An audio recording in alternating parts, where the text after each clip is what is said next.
नमस्कार दोस्तों, आज हम बनाने वाले हैं सर्दियों की खास रेसिपी राजस्थानी मेथी के लड्डू। और आज जो लड्डू की रेसिपी है ना, वो बहुत ही गुणकारी है। इससे हमारी सेहत के लिए बहुत ही फायदेमंद है। आपकी बाल, स्किन, कमर का दर्द, जोड़ों में दर्द, इन सब परेशानियों में आपको ये फायदा दिलाते हैं। मैं पूरी गारंटी के साथ कह सकती हूँ, ये मेथी के लड्डू आपको कड़वे बिल्कुल भी नहीं लगेंगे। इन लड्डुओं के पीछे जो 50 साल का एक्सपीरियंस है, जितना ज़रूरी इसके मेजरमेंट को समझना है, उतना ही ज़रूरी इसके प्रोसेस को सही से जान लेना है, क्योंकि इसके कड़वेपन को कम किया जा सकता है। तो चलिए, किस तरह से इस रेसिपी को बनाया जाता है, शुरू करते हैं। वीडियो शुरू करने से पहले आप सभी से एक निवेदन है, अगर आपको हमारी वीडियो पसंद आती तो प्लीज़ लाइक, शेयर और सब्सक्राइब करना बिल्कुल ना भूलें। तो चलिए बनाना शुरू करते हैं। यहाँ मैंने लिए है 100 ग्राम दाना मेथी। तो गाइस, ये बहुत ही ज़्यादा फ़ायदेमंद होती है। ख़ास तौर पे सर्दियों में इसे हमें ज़रूर खाना चाहिए। वैसे भी आप इसे ज़रूर खा सकते हैं। सर्दियों में इसे खाने से बहुत ही ज़्यादा फ़ायदेमंद होती है। जोड़ों का दर्द, कमर दर्द, ख़ास तौर पर ये हमारे बालों और स्किन के लिए बहुत ही ज़्यादा फ़ायदेमंद होती है। तो गाइस, इसे हमें अच्छे से ड्राई रोस्ट कर लेना है, और इसके अंदर जो एक हल्का सा मॉइस्चर होता है वो निकल जाएगा, और इसके जो फ्लेवर है वो बढ़ जाएंगे। इसीलिए हम इसे ड्राई रोस्ट करेंगे। अब इसे मैंने निकाल लिया है एक बाउल में, और थोड़ा ठंडा होने के बाद हम इसे मिक्सर के जार में ले लेंगे। इसका एक फाइन पाउडर बना के तैयार कर लेंगे। तो गाइज़, ये मैंने इस तरह से इसका पाउडर बना के तैयार कर लिया है। तो चलिए, अब इसे हम कर लेते हैं इसकी और भी एक ख़ास प्रोसेस, जिससे इसका कड़वापन कम कैसे होता है। तो गाइज़, यहाँ मैं 1 कप के बराबर दूध ले रही हूँ। इसे थोड़ा थोड़ा कर कर हम इसमें डालते जाएंगे, और इस तरह से इसे मिक्स करते जाएंगे, ताकि इसके अंदर लम्स ना बने। इस तरह से इसमें थोड़ा थोड़ा दूध ऐड करने से ये कड़वे बिल्कुल भी नहीं लगते। जैसा कि मैंने आपको कहा था, मैं गारंटी से कह सकती हूँ, ये कड़वे बिल्कुल भी नहीं लगते। दूध थोड़ा थोड़ा कर कर ही हमें ऐड करना है। तो यहाँ गाइस, मैं 1 कप का बराबर दूध ले रही हूँ 100 ग्राम दाना मेथी में। इसे हमें अच्छे से भीगने के लिए 2 घंटे के लिए एक साइड में रख देना है। तो गाइस, इसे रख देते हैं एक साइड में, ताकि ये अच्छे से फूल के तैयार हो जाए, और जो इसका कड़वापन है वो कम हो जाए। तो चलिए आगे की प्रोसेस करते हैं। अब यहाँ मैंने लिए हैं काजू। ड्राई फ्रूट्स आप अपने मनपसंद जो चाहें वो इसमें डाल सकते हैं, जो आपके पास घर में अवेलेबल हो। यहाँ ये है अलसी। तो गाइज़, ये अलसी मैं इसलिए डाल रही हूँ, ये बहुत ज़्यादा फ़ायदेमंद होती है। जिनको वाइट डिस्चार्ज का प्रॉब्लम होता है, उनके लिए बहुत ज़्यादा फ़ायदेमंद होती है। गाइस, यहाँ लिए है मैंने खजूर, और ये सूखी वाली खजूर है, जिसे हम छुआरे कहते हैं। और ये देख सकते हैं, अब इस तरह से होती है। इसके हमें ऊपर का पार्ट और इस तरह से ये बीज निकाल के इनको दरदरा पीस के तैयार कर लेना है। गोंद, गोंद के फ़ायदे तो आप सभी बहुत अच्छे से जानते हैं, ये कितने ज़्यादा फ़ायदेमंद होते हैं, और ठंड में इसे ज़रूर खाना चाहिए। तो गाइस, ये गोंद है, और ये इस तरह का गोंद है, आपको बारीक वाला भी मिल सकता है, और ये मार्केट में बहुत ही आसानी से अवेलेबल है।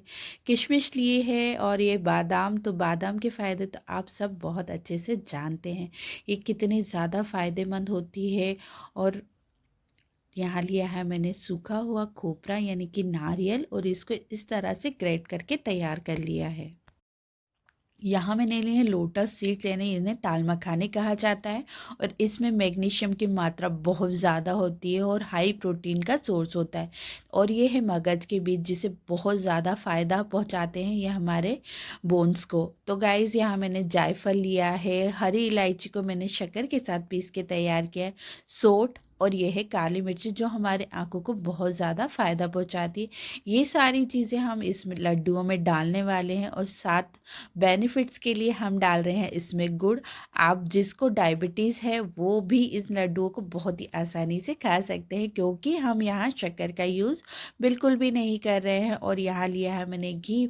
बिना घी के इस रेसिपी को तो बनाना बहुत ही मुश्किल है। तो गाइज़, यहाँ मैंने एक 300 ग्राम के बराबर घी लिया है, और 2 चम्मच घी मैं यहाँ कढ़ाई में डाल दिया है, जिससे हम ताल मखानों को सेक के तैयार कर लेंगे, ताकि ये अच्छी तरह से जो इसके अंदर का मॉइस्चर है वो निकल जाए, और ये क्रिस्पी बन के तैयार हो जाए।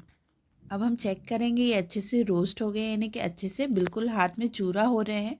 ये अच्छे से रोस्ट हो गए। इनको कढ़ाई में हमने एक अलग बर्तन में निकाल लिया। उसी कढ़ाई में मैंने डाल दिया है 2 चम्मच घी बादाम को रोस्ट करने के लिए। तो गाइज़ यहाँ मैंने बादाम डाल दिए। अब हम इन्हें भी अच्छे से रोस्ट कर लेंगे। आप चाहे तो सभी चीज़ों का पाउडर बनाकर भी तैयार करके ले सकते हैं, पर इस तरह से करने से जो ये बादाम है थोड़ी फूल जाती हैं और इनके अंदर एक क्रंचीनेस आ जाती है, इसका फ्लेवर भी बढ़ जाता है। बस सारे बादाम को हमने रोस्ट करके घी में रोस्ट किया है और इनको एक प्लेट में निकालते जाएंगे। एक बड़ी प्लेट ले लीजिए और उसमें इस तरह से रोस्ट करके निकालते जाइए। काजू को भी हम इसी प्रोसेस से रोस्ट करके तैयार कर लेंगे। जो तरीका मैं आप लोगों के साथ शेयर कर रही हूँ वो मेरी ग्रैंड माँ का तरीका है, यानी कि मेरी सासू माँ का। इसी तरह से वो बनाती हैं और बस इसी तरह से हम सारी चीज़ों को रोस्ट करते जाएंगे। अब यहाँ डाल दीजिए खजूर जो आपने इस तरह से पाउडर बना के तैयार की है। बस इसे अच्छे से रोस्ट करना है, इसे ज़्यादा रोस्ट नहीं करते हैं।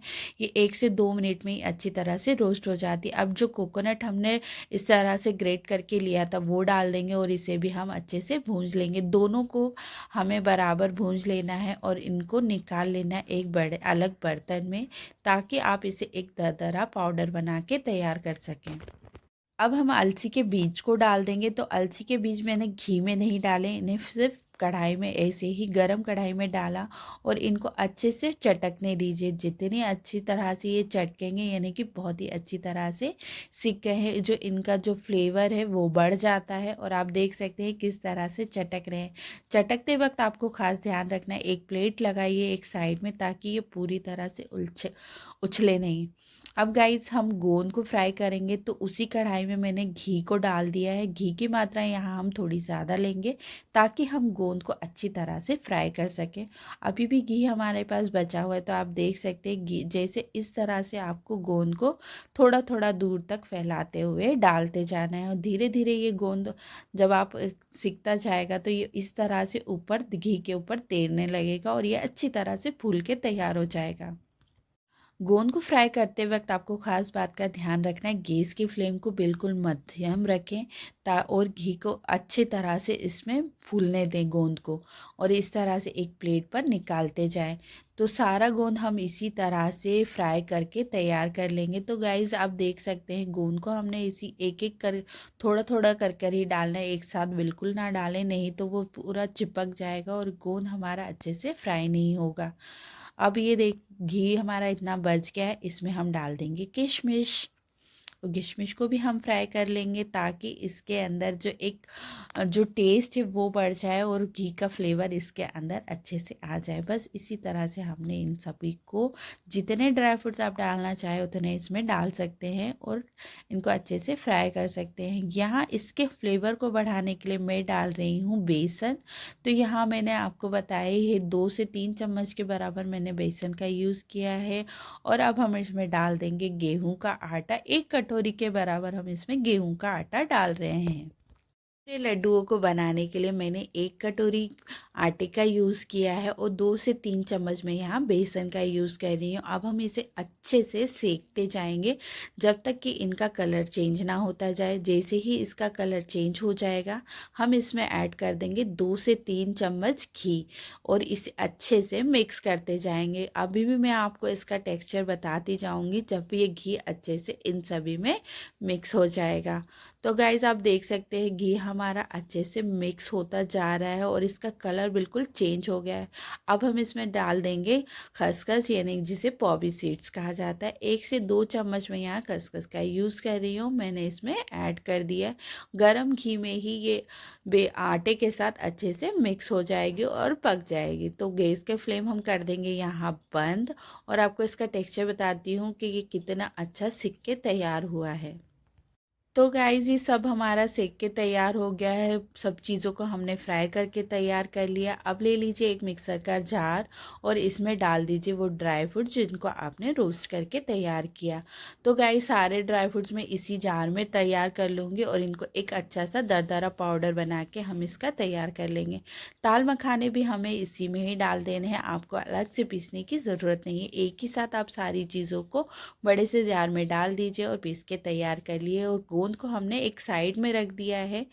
अब हम इसे पाउडर बना के रेडी कर लेंगे। तो दोस्तों जो ड्राई फ्रूट्स का पाउडर था वो रेडी हो गया। अब हम गोंद को भी रेडी कर लेते हैं।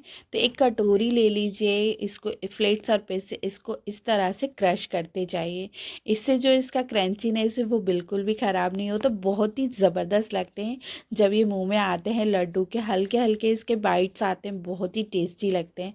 इस तरह से क्रश कर लीजिए। अगर आपको लगता है कि नहीं इस तरह से नहीं करना है तो आप मिक्सर जार में पल्स मोड पर भी इसको रेडी कर सकते हैं, पर मुझे इस तरह से पसंद है तो मैंने इन्हें इसी कटोरी से ही क्रश किया। अब वो जो ड्राई फ्रूट्स का पाउडर हमने बना के लिया था वो हम इसमें डाल देंगे।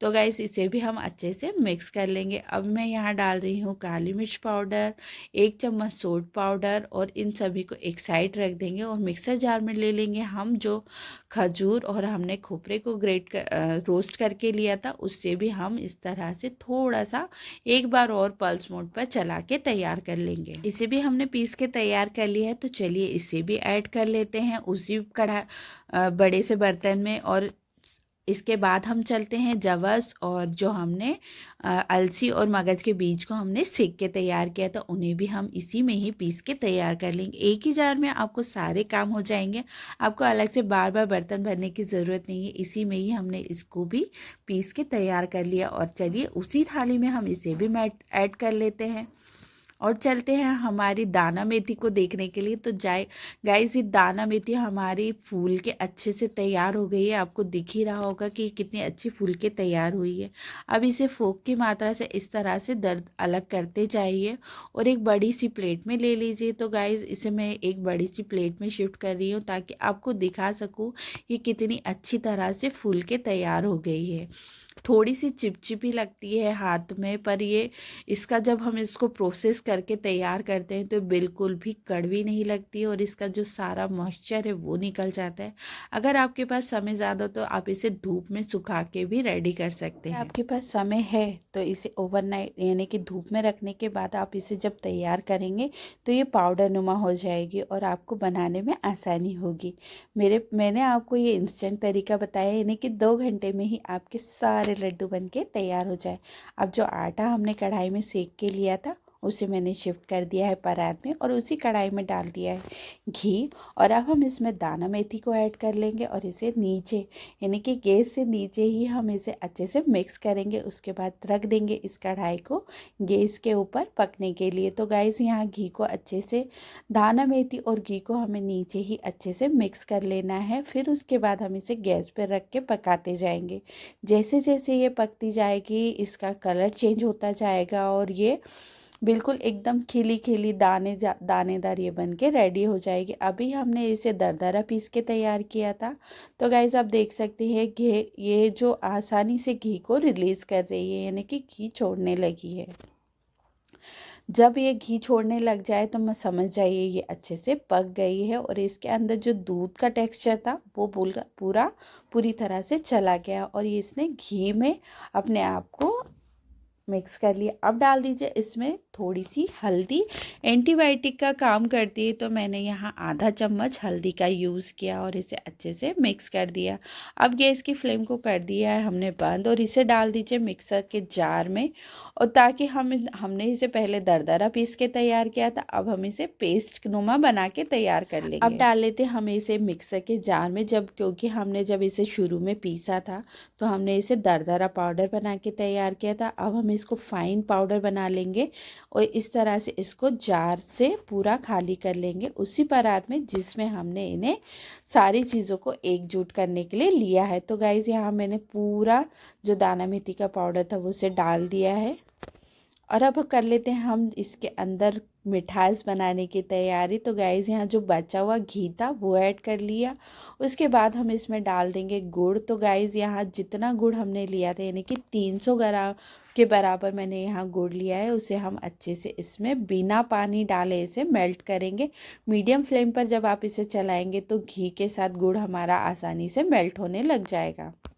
थोड़ा सा ही घी हमने बचा के लिया था, बाकी सारा घी हमारा पूरा यूज़ हो गया। और इस तरह से ये देख सकते हैं कितनी अच्छी तरह से मेल्ट हो गया है। इसके अंदर बिल्कुल भी लम्स नज़र नहीं आ रहे हैं। देखिए गुड़ की चाशनी जो है हमारी बस रेडी हो गई। गुड़ को हमें ज़्यादा पकाना नहीं है, सिर्फ मेल्ट करना है। यहाँ मैंने इलायची को शक्कर के साथ पीस के तैयार किया था। किशमिश हमने इसमें ऐड कर दी। अब हम इसके अंदर वो जो गुड़ की चाशनी हमने बनाई थी वो ऐड कर लेंगे। तो गाइज़ यहाँ मैंने चन्नी ली है, ताकि हम गुड़ के अंदर जो सारी कुछ भी ज़रा सा भी कंकर या कुछ हो तो वो हमारी चन्नी से आसानी से छन के तैयार हो जाए और गुड़ अलग हो जाए। तो गाइज़ इस तरह से मैंने सारे गुड़ को इसमें ऐड कर लिया है। अब हम इन सभी को अच्छे से मिक्स करते जाएंगे। गुड़ अभी बहुत गर्म है, तो हाथ बिल्कुल भी ना डालें, इसे चम्मच से ही ऐड करते जाएं, मिक्स करते जाएं। और अच्छे से मिक्स करने के बाद हमें इसे के लड्डू हम बना के तैयार करेंगे। अब हम इसे अच्छे से मिक्स करते जाएंगे। जैसे ही ये अच्छे से मिक्स हो जाएगा, मिक्स करते करते ही ये गुड़ जो है ठंडा होने लग जाता है, जिसे आप हाथों से आसानी से हैंडल कर सकते हैं। अब मैंने इसे अच्छे से मिक्स कर लिया है। और अगर आपको गुड़ मिक्स ना हो तो आप इसे मिक्सर के जार में पल्स मोड पर एक एक बार घुमाते जाइए, तब भी आप आसानी से इसे मिक्स कर सकते हैं। और मैंने यहाँ थोड़ा सा जायफल ग्रेट करके डाल दिया है। जायफल के फ़ायदे आपको बहुत पता है, ये बहुत ही ज़्यादा फ़ायदेमंद होता है, ख़ास तौर पे पेट के लिए। और अब बस हम इसके लड्डू बना के तैयार कर लेंगे। तो गाइस लड्डू हमारे रेडी हो गए हैं खाने के लिए। आप कब बना रहे हैं मुझे कमेंट्स करके ज़रूर बताइए। और रेसिपी पसंद आए तो प्लीज़ लाइक शेयर और सब्सक्राइब करना बिल्कुल ना भूलें। इसको गोल गोल शेप देने के लिए देखिए मैंने क्या किया। मैंने इसे एक कटोरी में लिया और इस तरह से घुमा लिया, तो इसका जो शेप है एकदम गोल मटोल सा बन के तैयार हुआ है।